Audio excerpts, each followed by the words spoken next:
Safela emanyaleni thina abantu abamnyama. Omunye ngaphambilini besizithathele esitolo. Mhlawumbe nezinyembe zizona lezi esibuya ezisibhubhisayo.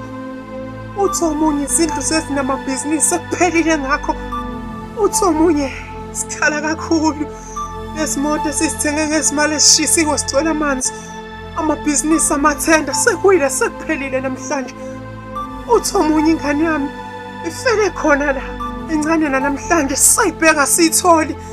Uma nisiza niyithola ngicela ningitholisele yona ngifuna ithambo layo.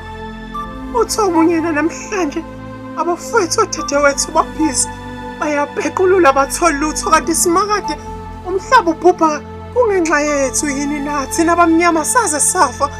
Safela emanyaleni. Umama osizalayo usidukele namhlanje akazange azabuye emsebenzini. Lezi izimvula esifikile sihambe naye.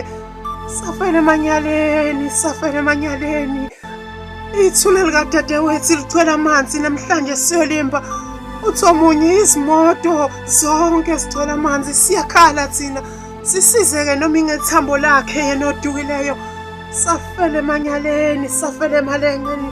Nabo umthetho esibheka nabo bancwila khona lana. Silahlekele hleze masiye esikoleni sitholene nezinqola sohamba ngazo.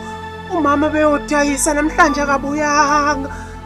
Nakho sifele emanyaleni ngifundisene abazali, sifundisene